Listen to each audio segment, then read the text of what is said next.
Bonjour tout le monde, donc je vous retrouve pour une nouvelle vidéo et ce sera pour une vidéo carte. Et je suis partie donc sur la technique du résiste et pour cela j'ai choisi un papier donc aquarelle dans un bloc où vous savez les motifs sont déjà en fait on va dire entre guillemets pré-imprimés et il suffit pas de passer de l'encre pour révéler les motifs. Donc c'est des blocs qui étaient vendus à une époque chez Action, je ne saurais pas du tout vous dire si c'est toujours vendu là-bas ou pas, parce que ça fait déjà longtemps que je les ai. Et j'ai choisi donc deux encres, donc des Distress Oxide, donc une verte et une rose. Je savais pas trop sur quelle couleur partir, à vrai dire. Et voilà, je trouvais que les deux allaient bien ensemble. Donc voilà, donc je suis partie pour ces deux couleurs-là. Donc dans un premier temps, j'applique le vert et avant que je dirais que l'encre ne sèche, je passe un chiffon en fait rapidement par-dessus, histoire d'enlever la coloration qui peut se mettre sur la partie qui est censée rester blanche. Donc le motif en fait qui est révélé avec les encres. J'applique ensuite le rose. Et ensuite, je vais faire exactement. Alors, je fais bien attention aussi que les deux couleurs se fondent bien l'une dans l'autre. Et ben, comme précédemment, je repasse un petit chiffon par-dessus pour que les motifs restent bien blancs. Donc là, j'ai hésité en fait à comment décorer ma carte, enfin qu'est-ce que rajouter dessus, etc. J'ai hésité entre bah voilà, ce que vous voyez à l'écran en fait, hein, mes tamponnages chiens, chats ou les oiseaux. Je ne savais pas trop, donc je me suis laissé, on va dire, un petit peu le temps de la réflexion. J'ai redécoupé en fait le papier sur lequel j'avais appliqué les encres. Donc en fait, ma base de carte mesure à peu près 10,7 sur 14 cm. Et donc j'ai coupé en fait mon papier où j'ai appliqué l'encre de manière à avoir un rectangle qui mesure 10,5 sur 13,5, voilà à peu près. Donc ensuite, voilà, j'ai essayé de centrer au mieux, je dirais, la partie que j'avais ancrée. Donc bon, je dis bien j'ai essayé de centrer parce qu'au final, j'ai pas forcément monté entre guillemets la couleur rose assez haute ou basse, hein, selon comment on regarde la carte. Mais bon, c'est pas grave. Au final, j'ai hésité à reprendre à rajouter du rose, mais j'avais peur qu'il y ait une démarcation et donc j'ai laissé tomber. Et donc j'ai opté donc pour cet oiseau-là. Donc en fait j'ai fait différents essais avec tous les oiseaux que j'ai découpés au préalable avec les dies. Je le précise pas, mais c'est vrai que tous mes tamponnages ont été colorisés au feutre alcool avec les pro marqueurs.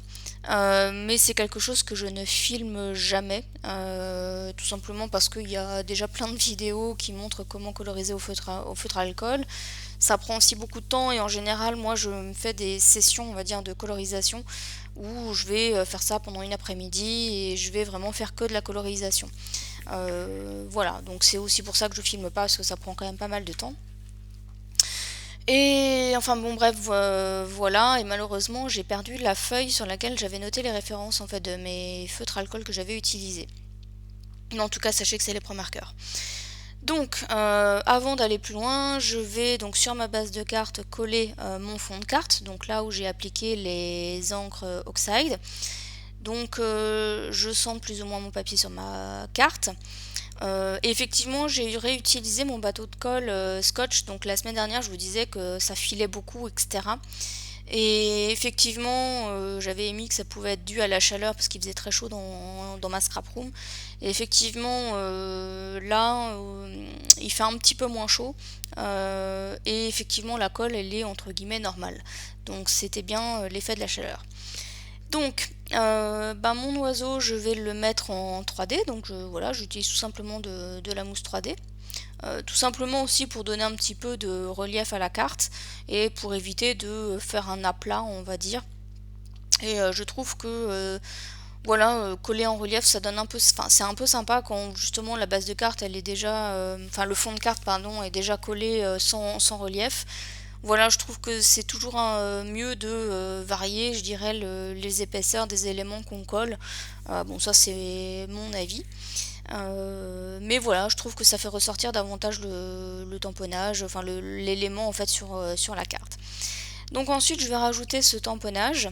Alors, la marque de ce tampon, je crois que c'est Carto Scrap. Et ça, Et je vais le tamponner donc justement dans la partie un peu blanche, ce que je vous disais tout à l'heure, là où j'ai pas mis assez de rose. En fait je vais le tamponner ici, et vu qu'il y a justement cette espèce de matière un peu plastique qui fait le résiste, je vais utiliser la Memento. Donc voilà, donc après je craignais en fait que ça bave un peu, mais au final non. Sinon, bah voilà, je m'étais dit que je ferais une bannière, voilà, j'improviserais une bannière. C'était pas bien grave, mais au final, ça a bien tamponné quand même. Et ensuite, pour finaliser ma carte, je vais rajouter quelques sequins. Donc, j'ai hésité avec le nombre, j'hésitais à en mettre 3 ou 6. Puis j'ai opté pour 6 finalement, et je vais mettre du violet et du vert. Un peu pour retrouver les couleurs de la carte, puisque j'ai pas de sequin rose, mais voilà, le violet allait très bien, puisqu'au niveau de l'oiseau il y a aussi un peu de violet, donc voilà. Donc, le vert pour rappeler l'encre verte, hein, que j'ai utilisée. Donc voilà, donc ma carte va bientôt arriver à sa fin. Alors je le précise pas, mais c'est vrai que je l'ai collé les sequins en fait avec de la colle blanche.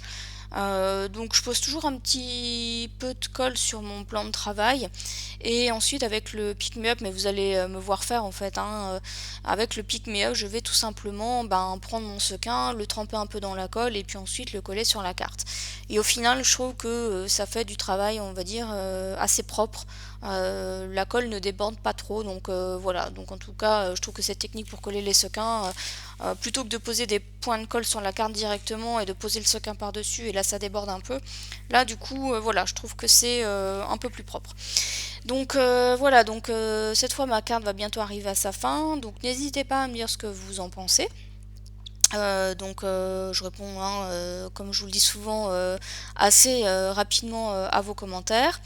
Je tenais également à remercier, en fait, c'est vrai que je le précise pas en vidéo parce que c'est pas quelque chose sur lequel j'ai voulu forcément communiquer, bien que ce soit écrit dans ma barre d'infos, mais c'est vrai que j'ai ouvert un compte Utip, pour celles qui connaissent pas, c'est tout simplement, vous pouvez vous connecter sur mon compte, il y a mon lien, voilà, qui est mis en barre d'infos, et en fait c'est juste pour regarder des pubs, pour que ça me rapporte un peu d'argent. Alors c'est pas du tout pour faire fortune, hein. C'est juste que pour moi ça me permet de, entre guillemets, financer un petit peu les timbres que je dois acheter quand je fais des envois. Puisque c'est vrai que malheureusement les timbres c'est de plus en plus cher. Et c'est vrai que faire des envois, alors ça me dérange absolument pas, hein, vraiment pas, le prenez pas comme ça en tout cas, mais c'est vrai que du coup les timbres ont quand même un certain coût. Et voilà, donc c'est uniquement pour cette raison que j'ai ouvert un compte Utip, et je sais que certains d'entre vous vont dessus et regardent des pubs pour moi, donc un grand merci à vous. Il n'y a absolument aucune obligation à le faire, hein, je le précise. Voilà, je voulais juste faire cette petite aparté pour remercier les personnes en tout cas qui vont sur Utip pour moi. Donc voilà, bien écoutez, me reste à vous dire à bientôt pour une prochaine vidéo. Bye bye!